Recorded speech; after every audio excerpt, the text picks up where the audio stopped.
the smell hit Jeff first. Not the usual mix of engine oil and recycled air that every spaceship carried, but something darker, something wrong. It crawled into his nose the moment he stepped through the airlock, a sick mixture of old blood, fear, and secrets that had been locked away too long. The Varn cruiser stretched out before him like a mechanical beast made from stolen dreams and nightmares. Every surface looked wrong, as if the ship had been built by someone who had seen real starships but had never quite understood what made them work. Pipes twisted in impossible directions, walls curved when they should have been straight. The lighting flickered with an uneven rhythm that made Jeff's skin crawl. Just a simple repair job, he muttered to himself, adjusting the tool bag on his shoulder. Get in, fix the stabilizer, get out. Easy money, but Jeff had never been good at taking the easy path. That's what had gotten him thrown out of the military. That's what had left him drifting through space in a beat-up freighter, taking whatever work he could find. And right now, that curiosity was whispering in his ear again, telling him to look closer, to dig deeper. The Varn who had hired him, a tall, thin creature with too many teeth and eyes like black holes, had been very specific about where Jeff could and couldn't go. The stabilizer is in section C7, the alien had said in broken standard. You go there, you fix, you leave, you ask no questions. Of course, that just made Jeff want to ask more questions. The corridors of the Varn cruiser felt alive in all the wrong ways. The walls seemed to pulse with their own heartbeat. Moisture dripped from the ceiling in slow, steady drops that sounded too much like tears. Power cables hung like jungle vines, swaying gently in the recycled air. Even though there was no wind to move them, Jeff had been working on ships for 15 years. He knew the difference between a vessel that was lived in and one that was haunted. This ship was definitely haunted. He found section C7 easily enough. The stabilizer array was exactly where it was supposed to be, and the problem was exactly what he'd expected, a blown coupling that would take maybe 20 minutes to replace. Simple work, the kind of job he could do with his eyes closed, but as he knelt down to open his tool bag, his scanner started beeping. Not the steady beep that meant job well done, but the quick, urgent beep that meant something's not right here. Jeff pulled out the scanner and frowned at the display. Heat signatures, 2 of them, both humanoid, both close by. But according to the ship's layout, this section was supposed to be empty. Storage rooms and maintenance shafts, nothing more. He should have ignored it. Should have fixed the stabilizer and left. Should have minded his own business like he'd been doing for the past 5 years. Instead, he followed the signatures deeper into the ship. The corridors here were different, older. The walls were made of some kind of black metal that seemed to absorb light rather than reflect it. The air was thicker, harder to breathe, and there were sounds, soft scraping noises, whispers in languages Jeff didn't recognize, the distant hum of machinery that might have been working or might have been dying. The heat signatures led him down a narrow maintenance shaft that opened into a larger chamber. Jeff crawled out of the shaft and found himself in a room that made his blood run cold. It was a prison. But not just any prison, this was a showcase, a theater of cruelty designed to entertain. The walls were lined with viewing screens, some dark, others flickering with static. Rows of seats faced a raised platform in the center of the room, and, on that platform, surrounded by thick metal bars and crackling energy fields, was a cage. Inside the cage were 2 women. Jeff had seen a lot of different alien species in his travels, but these 2 were unlike anything he'd encountered before. One sat in the far corner of the cage, her back straight and her posture regal despite her obvious injuries. Her skin was a deep purple color, like the sky just before a storm, and her long white hair fell around her shoulders like a curtain of snow. She watched Jeff approach with silver eyes that seemed to see right through him. The other woman was pacing back and forth like a caged animal. Her skin was bright green, almost glowing in the dim light of the chamber. Her black hair was wild and tangled, and her golden eyes burned with fury and defiance. She moved with the fluid grace of a predator, every step calculated and dangerous, both women were clearly prisoners, but they couldn't have been more different. The purple-skinned woman sat in perfect stillness, as if she were meditating or waiting for something. The green-skinned woman looked ready to tear apart anyone who came too close. Jeff approached the cage slowly, his hands raised to show he wasn't armed. "Hey," he said softly. "I'm not with the Varn. I'm here to help." The green-skinned woman stopped pacing and turned to face him. She said something in a language he didn't understand, but her tone was clearly hostile. The purple-skinned woman spoke in return, her voice calm and measured. They seemed to be arguing about something. Jeff waited. He'd learned long ago that sometimes the best thing to do was to just stand still and let people figure out for themselves whether you were a threat or not. Finally, the purple-skinned woman rose to her feet with fluid grace. She walked to the bars of the cage and looked directly at Jeff. When she spoke, it was in perfect standard. "You are not Varn," she said. It wasn't a question. "No," Jeff replied. "I'm human. My name is Jeff Carter. I was hired to fix a stabilizer, but I found you instead." The green-skinned woman snorted. "Lucky us," she said, her accent thick but her standard clear. "Another fool who thinks he can play hero." Jeff felt his temper flare. "Look, lady, I didn't come down here looking for trouble, but I'm not about to walk away and leave you locked up like animals." "Animals," the green-skinned woman repeated, her golden eyes narrowing. "Yes, that's exactly what we are to them. Entertainment, sport, something to bet on while they drink their poison and count their profits."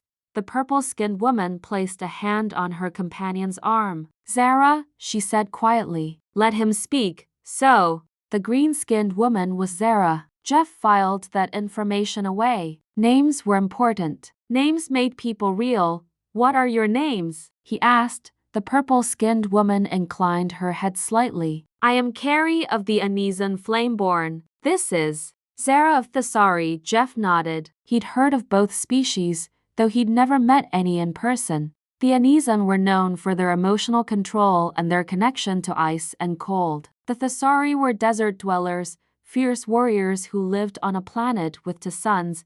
"How long have you been here?" Jeff asked. 3 months, Carrie replied.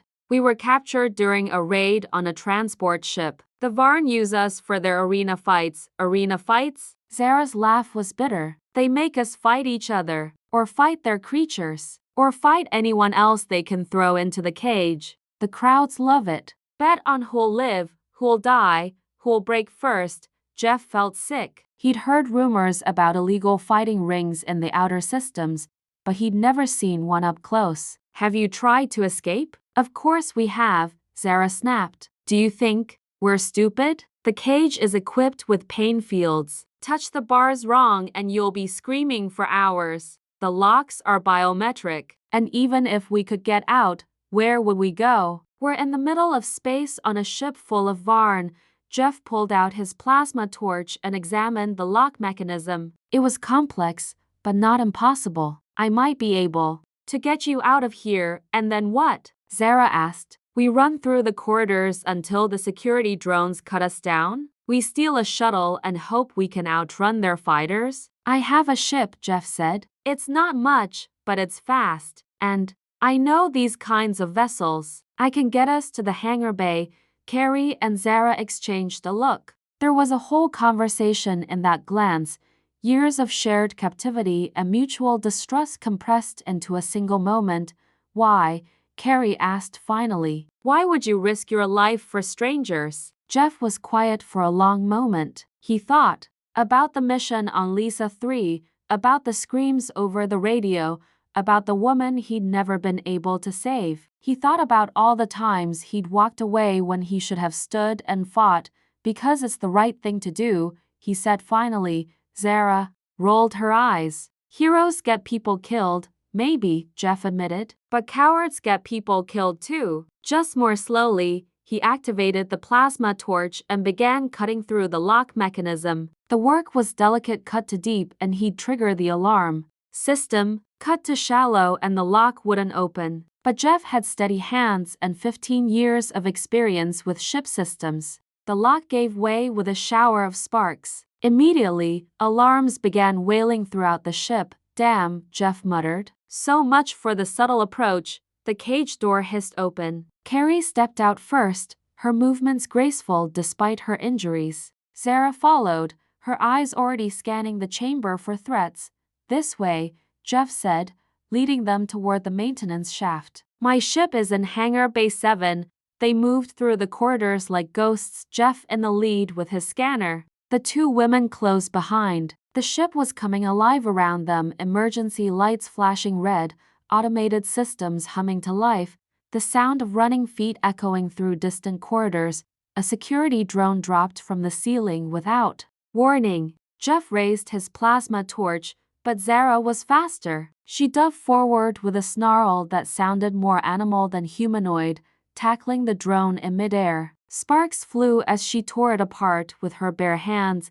Another drone activated behind them. Jeff spun around, but before he could react, Carrie moved. She was impossibly fast, flowing like water across the floor. She grabbed the drone's energy weapon and turned it on its owner in one smooth motion. The drone collapsed in a heap of smoking metal. Nice work, Jeff said. Carrie just nodded. Sarah was already moving toward the next corridor. They reached the hangar bay as the ship's security systems fully activated. Jeff's freighter, the Vixen's Mercy, sat in the middle of the bay like an ugly metal beetle. She wasn't pretty, but she was tough, and right now that was all that mattered. Get aboard, Jeff shouted over the noise of the alarms. I'll start the engines. They ran up the boarding ramp as security drones poured into the hangar bay. Jeff slammed the door controls and threw himself into the pilot's seat. His fingers danced across the control panels, bringing the old ship to life. The Vixen's Mercy groaned and shuddered, but her engines caught. Jeff engaged the thrusters and the ship lurched forward, crashing through the containment clamps that held her in place. Metal screamed against metal as they broke free. A plasma bolt from a security drone grazed the ship's hull as they cleared the hangar bay. Another caught Zara in the leg as she stood near the viewport. She grunted and stumbled but didn't cry out. Hold on, Jeff called out as he pushed the engines to full power. The Vixen's Mercy shot forward into space, leaving the Varn cruiser behind in a cloud of debris and angry radio chatter.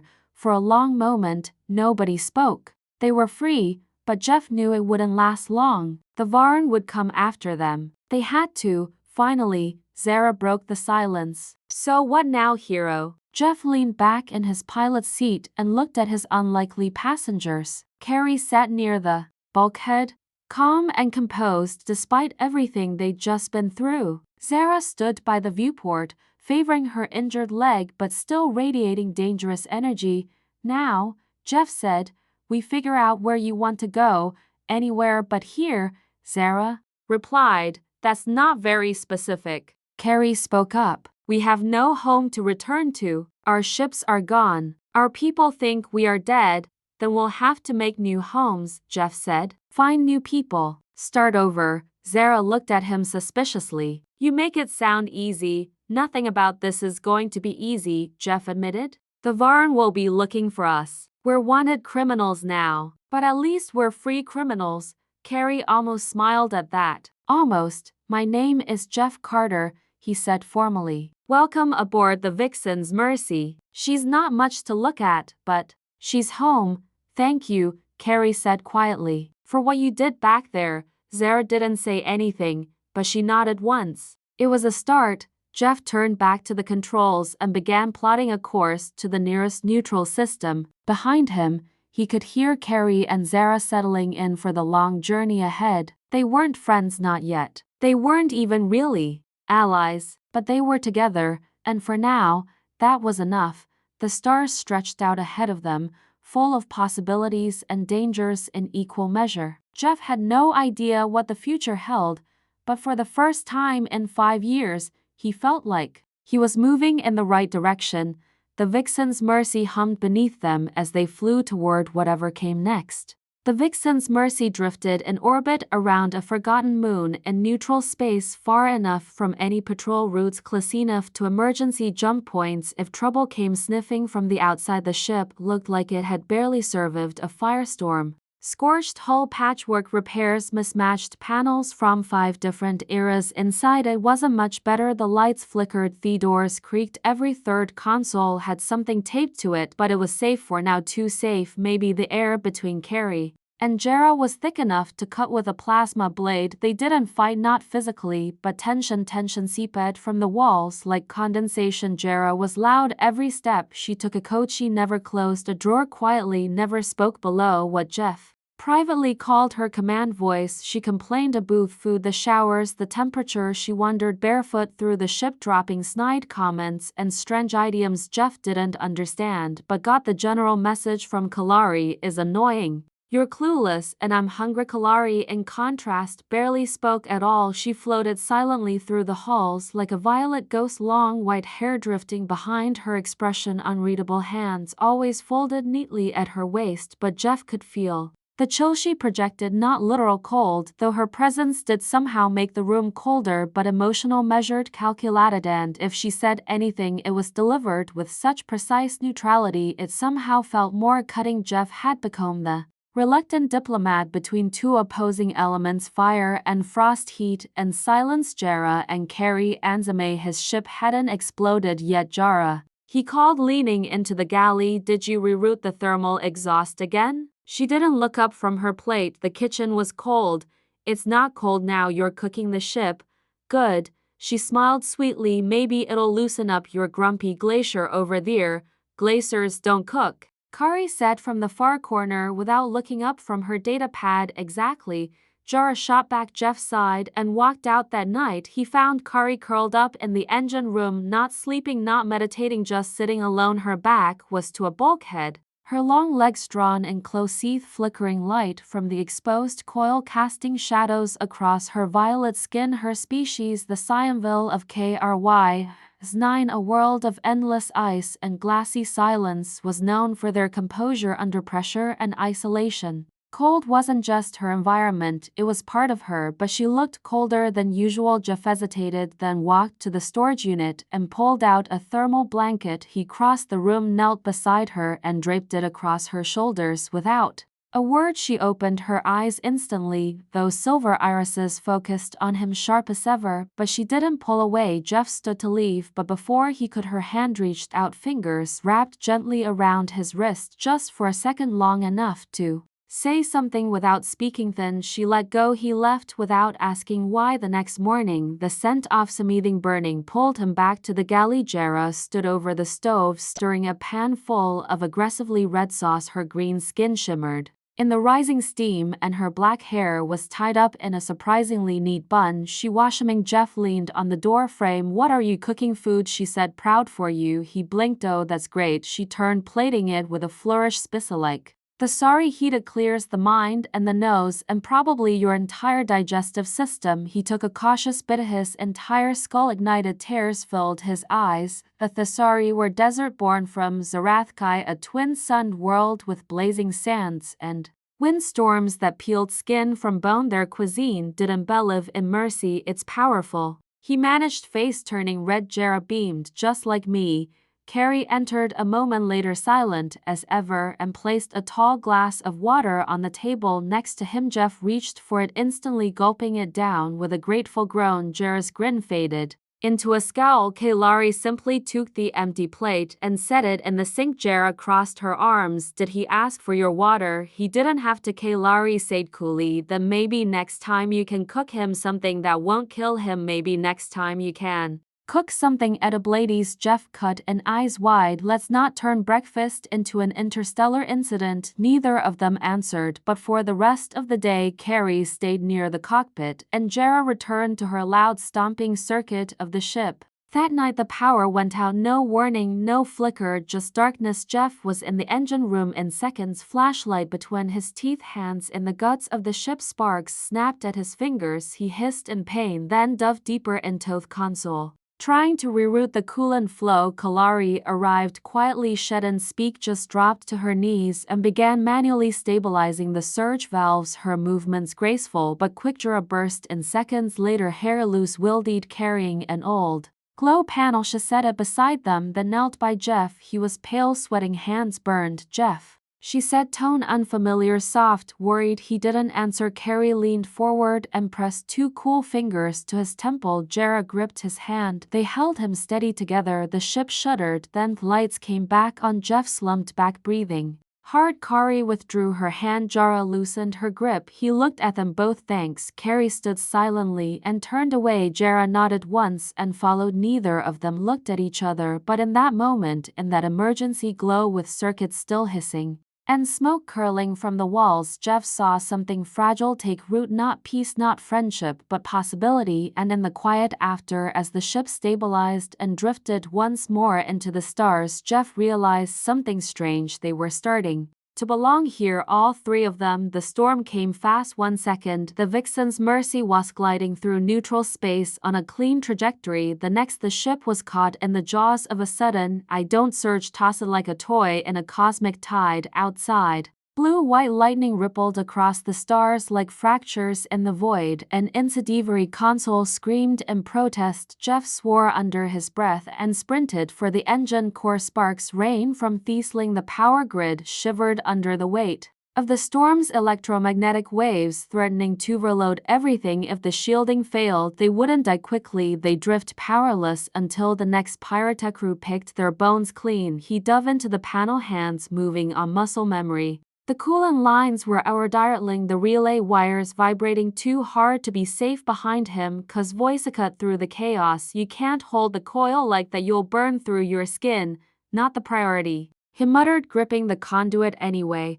She knelt beside him, her long white hair tucked behind one pointed ear, her vial hands reaching past him to stabilize the plasma surge manually. She didn't flinch when the arc snapped dangerously close to her wrist. For all her cold detachment, she moved like someone used to high-stakes emergencies. The coil snapped loose. Jeff hissed in pain as it sliced a shallow cut across the inside of his forearm. Blood welled instantly. Kara caught his wrist before he could pull away. You're bleeding. Yeah, I noticed, he said, gritting his teeth. You're going to stain the floor. He barked, a tired laugh, then Wynn's killer-ridden smile, but her tone had softened. She reached into the med compartment, pulled out a sterile wrap, and pressed it on his skin with practiced care. Her fingers were as cold as ever, but her touch was steady, gentle. They said insolence while the ship groaned and settled around them. You should have let me go for that coil, she murmured after a moment. You would have been just as cut up. I heal faster. He looked at her, surprised. Do you? She didn't answer. Instead, she leaned in slightly, still holding the wrap to his arm, her silver eyes fixed on the wound. You shouldn't. They've helped us, she said quietly. Back on the Varn ship, you didn't owe us anything. Jeff frowned. Wasn't about Toliev to people in a cage. That's not what I mean. She hesitated for the first time since he'd met her. Carrie looked uncertain, like her control had slipped just a little. Had a chance, she said, to kill Jara during the third cycle in the arena. She was down, disarmed. I should have ended it. He blinked. You mean you didn't? Because she looked at me, Carrie said, voice barely above a whisper, and in that moment Shedden looked like a warrior, just tired, just like me. Jeff said nothing. Kara slowly pulled the bandage tight, her hands pausing against his skin. I thought sparing her would be seen as weakness. I thought I would die for it, but I didn't. Jeff caught her eye. So you regret it? No, she said. That's what frightens me. For a moment, they just sat there, pressed close by necessity, by circumstance, and something else neither of them could name. Then she moved. Her face hovered a breath from his, her lips parted, just slightly uncertain. Jeff didn't move. Carrie leaned forward and stopped. Something flickered in her gaze, not fear, not shame, something heavier. She stood abruptly. Composure snapped back into place like armor. I'll check the primary stabilizers, she said, walking away. Jeff didn't stop her, but his chest felt tight. Later that cycle, Jeff stood in the cargo hold, shirt off, bruised and bandaged, trying to realign a crate that had shifted during the storm's turbulence. His muscles ached. His head throbbed. His patience was thinner than the whole plating. He didn't hear Jara approach until she spoke behind him. You look like shit. He turned slowly. Jara stood barefoot, arms crossed, her wild black hair loose around her shoulders, green skin flushed from recent exertion, but her voice lacked its usual bite. Thanks, Jeff said dryly. I'm going for ruggedly damaged. It's working. She stepped closer, her golden eyes scanning the bruises along his ribs, the bandage on his arm. She didn't smile. You shouldn't let her patch you up. Kalari does everything too. Cold. Jeff raised a brow. It was a cut, not an emotion. She stepped even closer, almost chest to chest now. The temperature and hold seemed to rise with her proximity. You're not from here, Shara said quieter. Not from this kind of drifting, this kind of survival. I learned fast. I know. She reached up, fingers brushing lightly along his shoulder. That's why I don't know what to do with you. Jeff stilled. Sarah's touch wasn't teasing this time. It was slow, curious, vulnerable in a way she never showed. She looked up into his eyes. On my world, we don't talk about feelings, we dance them. Rhythm, fire, heat. It's how we speak before we speak. She extended a hand. Dance with me. Jeff blinked. There's no music. Jar smiled faintly. There doesn't need to be. He took her hand. They moved slowly, swaying in the dim hold. No real steps, no choreography, just shared space, shared breath. Her hips brushed his, her fingers curled into his heart hammered harder than it had during the storm. She pressed her cheek to his chest just for a moment, then a voice shattered the calm. You're joking. Kalari stood in the doorway, arms rigid at her sides, face pale even for her violet complexion. Her silver eyes burned. Jara stepped back immediately, on edge. You spying now, Isa Queen? You're touching him like he's yours. Carrie snapped. He's not. Jeff raised the hands. Whoa, hold on. Carrie stepped into the room, eyes locked on Jarara, then flicking to Jeff. I don't want to lose again, she said, her voice breaking at the edges. She crossed the space in 3 long strides and kissed him. It wasn't cold, it wasn't hesitant, it was desperate. Jar's breath caught in her throat. Jeff didn't move, not until Carrie pulled away trembling. She looked at him, then as Jarand walked out. Jara stood frozen, her lips slightly parted. Then she turned it quietly this time and left the hold without another word. Jeff stood alone, the echo of Carrie's kiss still burning against his mouth. The triangle had formed and it was already on fire. The Vixen's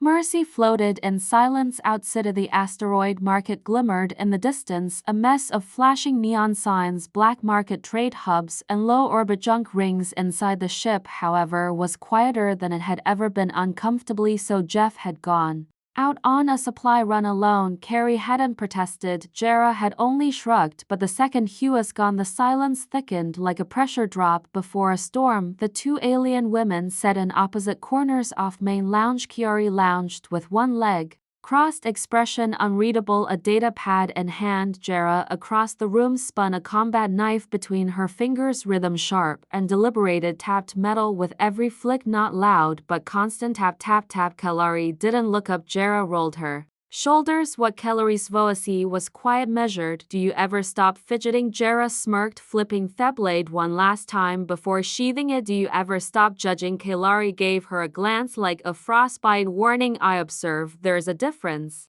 You observe with the same expression you probably had when you killed your first commander's mood. Kalari didn't flinch. That's assuming he had won. They both fell into silence again, but it wasn't calm. It simmered. An hour passed, then another, and finally the door hissed open. Jeff stepped inside, arms full of supplies, ration packs, coolant stabilizers, some old-fashioned coffee grounds he'd traded half a spare part for, but he didn't get 3 steps into the ship before noticing it. Something was off. Kalari was cooking. That alone was unsettling. She stood at the galley counter, slicing something creamy and white with precise, elegant movements. The scent was unfamiliar, soft, savory, complex. She was wearing one of his shirts, again white, oversized. Brushing the tops of her thighs, her long legs gleamed like carved marble under the overhead light. Her violet skin made the fabric glow across the room. Jara had changed too. She was in a cropped black top that clung like Asakon skin, accentuating the curve of her waist and the round swell of her hips. Her green skin shimmered with some kind of oil that caught the light. She leaned against the doorway like a trap, casual, confident, and clearly waiting for him. Jeff paused. Hi. Jara smiled, slow. Welcome home, Starheart. Carrie didn't turn. He's not yours. I didn't say he was. Jara replied, still grinning. Jeff blinked between them. Okay, what's happening? Dinner, Carrie said smoothly, and a massage. Jara added, strolling closer. Desert technique, very traditional, great for stress.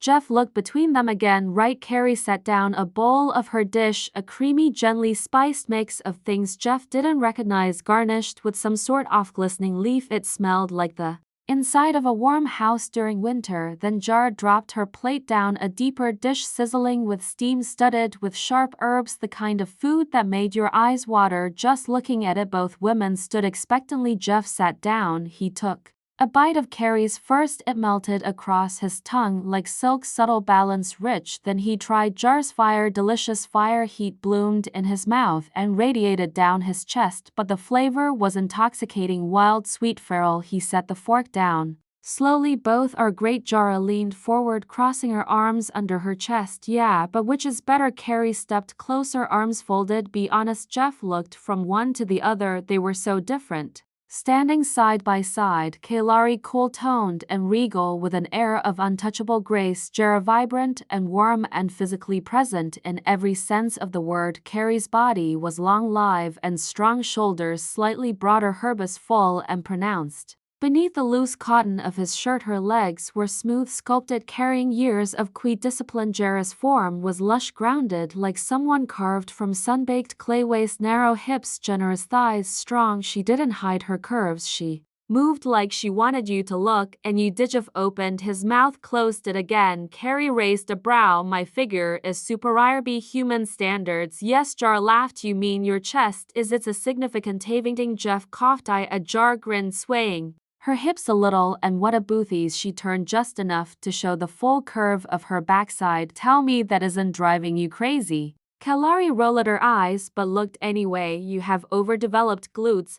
They're perfect. Jar said, smug. Tari men you said to write poetry about them. Jeff raised both hands. Okay, let's not turn this into a beauty pageant. Kara blinked slowly. You say that as though you're not enjoying it. I am trying to survive it, Jeff muttered, but they weren't done. Jara stepped forward, slipping behind him and sliding her hands over his shoulders. You're tense, she murmured. Let me help. Carrie didn't move, but her eyes narrowed. Jara's fingers moved in slow circles. Desert technique. Remember, Kalari stepped forward. Cryo method is more effective and doesn't involve unnecessary touching. She reached out and placed a cool pack against his temple, her fingers brushing his cheek. Jeff nearly jumped. Sarah Leonidin, are we helping? Jeff closed his eyes. You're going to kill me, but I'll die happy. They both laughed. Later that night, Jeff stumbled into his quarters, emotionally exhausted and physically buzzed from too much attention. He slipped into bed, not expecting rest, and that's when Kalari entered. She said nothing, just climbed in beside him, wrapping one arm around his chest. Cool and composed. 2 minutes later, the door hissed again. Jara patted in, wordless.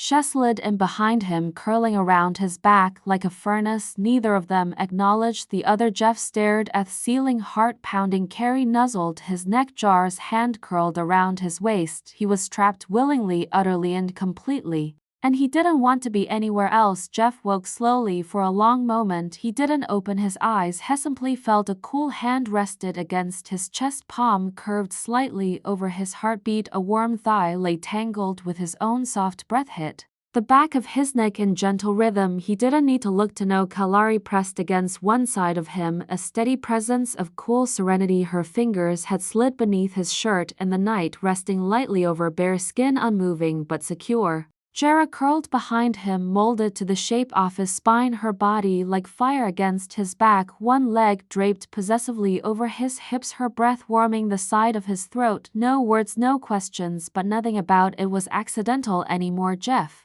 let the moment stretch for another few seconds before reality filtered in. He was lying between two women who used to hate each other, and now somehow neither had left. That more than anything unnerved him. He slid gently out from between them, careful not to wake either one, though he suspected at least Kara was only pretending. Her breathing was too even to precise. He dressed quickly and made his way down the narrow hallway toward the galley. The silence followed him. By the time he had a mug of prehydrated coffee in hand, Jara had entered the room. She didn't greet him. She didn't even glance his way. She just grabbed a ration pack and sat opening it with more force than necessary. Moments later, Key appeared. Her silver eyes swept the room. Once then, she crossed to Thiefer's side, taking a seat without a sound. Her movements were graceful, efficient. Cold. Jeff sat down between them, sipping his coffee and trying not to sweat. No one spoke. The tension wasn't the kind that screamed, it was the Kind that whispered they were doing that thing again, not fighting but not at peace either. Jar refused to look at Kari. Kai pretended Jera didn't exist, and Jeff heffled like a broken star caught between two orbiting forces that refused to realign.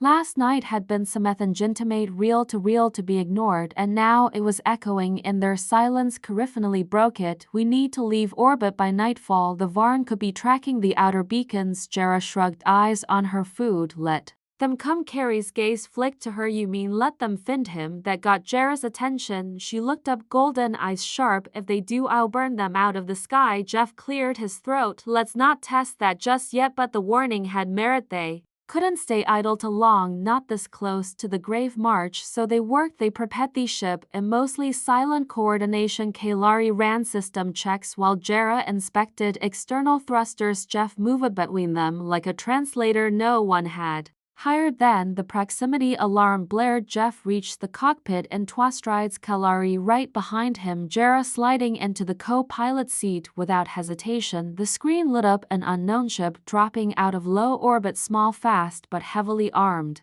Kari narrowed her eyes. Varn Raider Type 7 Hunter class. Jeff swore. How did they track us this fast? Jera slammed her fist into the console. I told you we should have melted that last beacon. They're hailing. Kara said. Jeff opened the comm channel just long enough to hear the demand: surrender the fugitives, return the property, or be destroyed. Property. That word sent something white hot down Jeff's spine. No, he said he powered the engines, but the Varn ship was already locking on weapons. Armed impact. In 60 seconds, Kari get shields up. Jera get to the turret. Jera grinned. Already running. Let's make them regret coming. The ship jolted as the first shot skimmed the outer hull. Not a direct hit, but a warning they wouldn't get another. Kari's hands danced over the controls. Shields to 70%. I can overload for a burst, but not for long. Jeff no dedo it, then drop it just as they fire. Give Jera a shot through the blind zone. Kalari gave a rare grim smile. That's very reckless of you. He met her eyes taut by the best. The moment stretched thin. She turned back to the console when the Varn ship fired again. Kalari cut the shields exactly as planned, and Jera's shot landed hard. The Raider rocked back from the explosion. Jeff angled the Mercy into a tight roll, scraping through debris, then fired engines full throttle. Kari's voice was sharp. 2 more tracking binds, smaller escorts. Jeff cursed. We're not outrunning all of them. Then he saw it, a mine cluster, old debris field, unstable. He looked at Kari. You thinking head? I'm thinking. She nodded. Fly straight through it. Jar's voice crackled through the comm. You both are insane. Ilove it. The ship dove. They passed between the mines just as the escorts tried to follow too close to fast. The explosion lit up the sky behind them. Silence returned, but not the tense kind, not anymore. Later, back in the medbay, Jeff sat on the cot shirtless, his side bandaged where a loose panel had clipped him during the final roll. Kari and Jera sat beside him, one on each side. Neither was speaking, they just held his hands. Jeff stared at them for a long moment. I should say something. You've said enough, Kari whispered, and not enough. Jera looked at her. We don't have to keep doing this, the fighting, the pushing. Kari's voice broke just slightly. I don't want to lose him. Jar nodded. Then stop fighting. Me fight for him. Jeff's throat tightened. I love you both. There was no way to take it back. He expected silence, maybe a fight, but Kari leaned in first, her lips pressing gently to his shoulder. Zara followed, brushing her fingers along his jaw. Then without words, they leaned toward each other and toward him. One kiss shared, not perfect, not planned, but real. Jeff sat there stunned as they pressed against him, one warm, one cool, no longer in opposition but in balance. His heart thundered, not with fear but with something dangerously close to peace and maybe even joy. There was no alarm when Jeff woke. This time, no proximity warnings, no plasma surges, no Varn hunters screaming threats through comms, just warmth, stillness, the low steady hum of the Vixen's Mercy gliding through open space, and the quiet presence of not one but 2 hearts beating close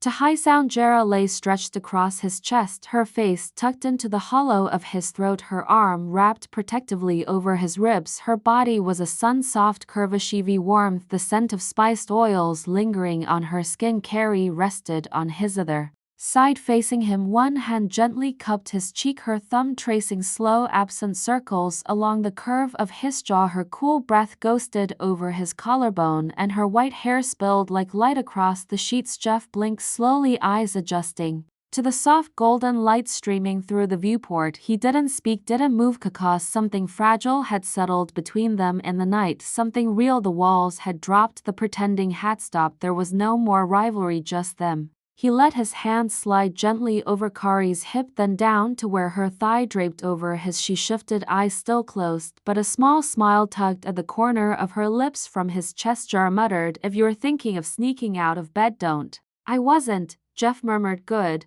She nuzzled in deeper, "because your chest makes a perfect pillow." Kari opened one eye. "You're drooling on him, claiming territory."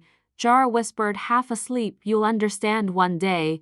Kari huffed, but her hands slid from his cheek to his chest, joining Jarrah's. Jeff smiled, eyes closing again. For a few stolen minutes there was nothing but breath and skin and shared silence, no tension, no arguments, not outs. And then Kalari spoke. "I've been thinking," Jeff groaned. "Dangerous," she ignored him. "We can't stay adrift forever. The Dominion will regroup and the Mercy systems are strained." Shara pulled her arm tighter around him. "You want to leave the ship. I want to find something permanent." Kari said, "Something that isn't just hiding." Jeff opened his eyes. They were both looking at him now. Jar's voice was quieter. "You got somewhere in mind, Captain." He sat up slowly, letting the blanket fall around his waist, and reached for the control pad mounted near the bed. With a few taps, the nav map blinked to life on the wall, a projection of the sector they drifted through. He zoomed, and there's a colony out past the Indigo Rift. He said, "Civilian, remote, clean air, soil, real sunrises, no major syndicate flags." Kari tilted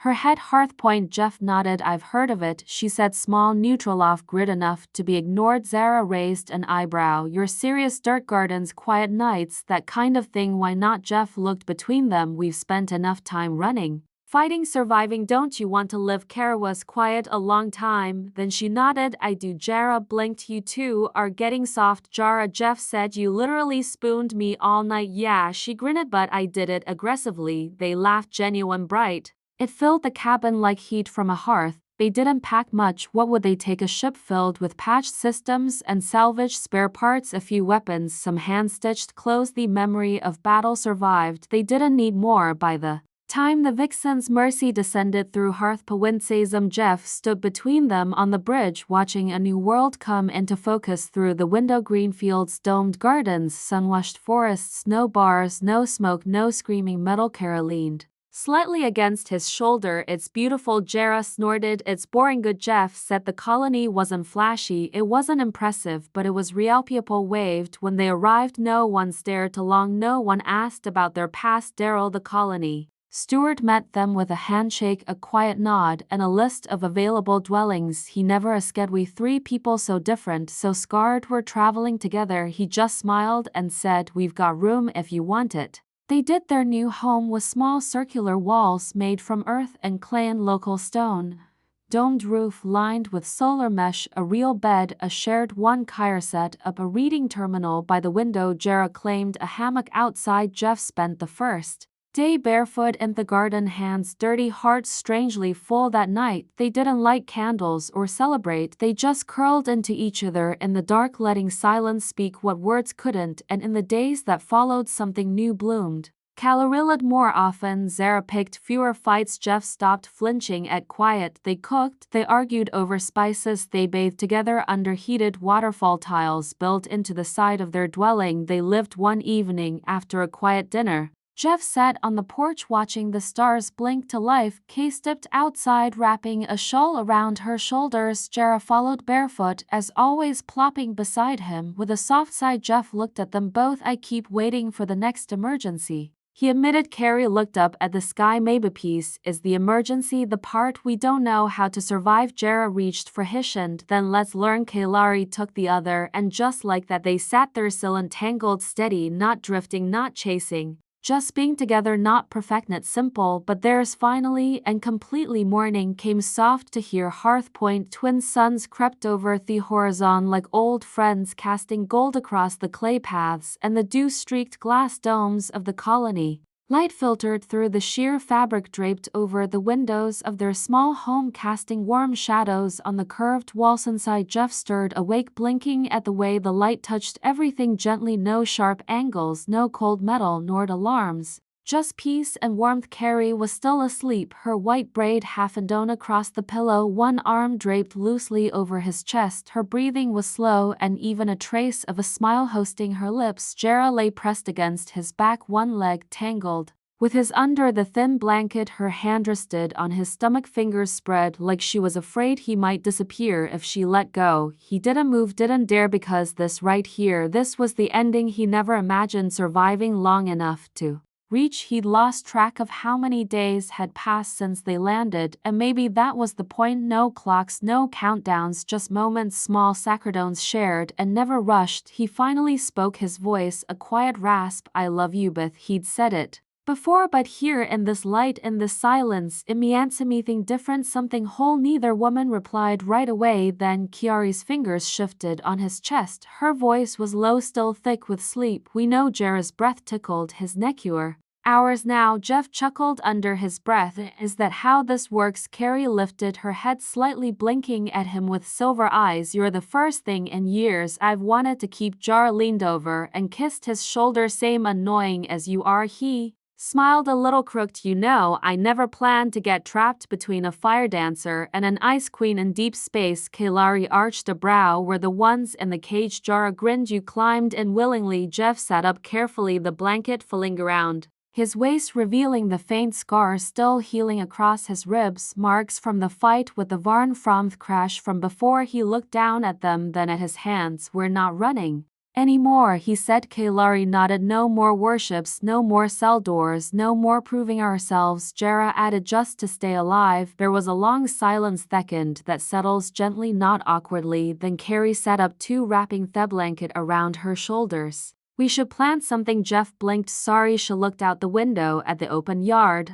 Small patch of untouched earth waiting just outside. "I read that humans bury roots to claim land. I want something that grows, something that stays." Jar leaned back on her elbows. "I want something spicy, big leaves, bold." Like Makari shot her a look, tasteful, not chaotic. "I heard bold. That's a compliment." Jeff pulled the other two into his arms. "We'll plant both that afternoon." They knelt and thuttered together. Barefoot, Jeff dug the first hole. Kalari placed a pale-leaved crayon sprout, a fragile, delicate plant that needed shade and care. Jera followed with a Zerthium bloom, red gold, with curling leaves like flames, vibrant and wild. They watered both, neither overwhelmed the other. They shared the same space, reaching toward the same sky. Evening came with the smell of firewood and home-cooked stew. Jara danced in the kitchen to some old Earth song Jeff had restored from a broken data chip. Carrie rolled her eyes, but she was smiling. Ash stirred the pot. Jeff sat at the table watching them. He didn't say much, didn't need to. Later, as the sky darkened and stars returned to the sky one by one, the three of them lay out, sitting in a woven blanket beneath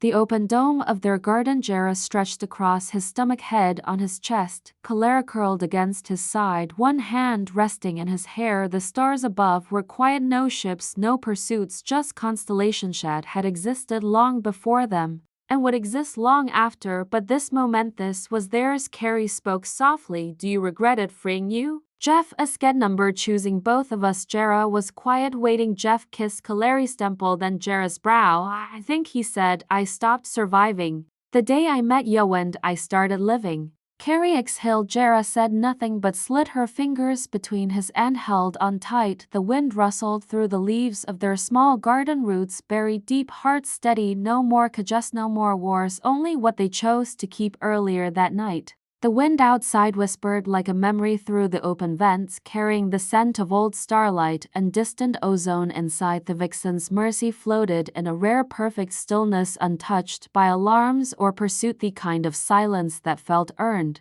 They had shared victory, shared breath, shared quiet laughter over a shared bottle of contraband wine in the galley where flickering console lights painted shadows across tired skin and unspoken glances. No one had said what came next, but it was clear. Not just in the way Yara lingered when she passed Jeff, letting her fingers trace a line down his spine, not just in how Carrie had looked at them, both eyes unreadable but mouth soft as if surrendering something invisible. It was in the gravity between them, unavoidable, inevitable, and when the lights dimmed for night cycle and the corridors emptied, they didn't go to separate quarters, they went together. Thebes was warm not just from bodies but from breath and tension, slow molten coiling around them like gravity itself had thickened. The air tasted of salt, and something sweeter need no longer veiled. Calorie moved first. She shifted gracefully, her cool body draping across Jeff's lap, straddling him with the flute poise of someone who'd once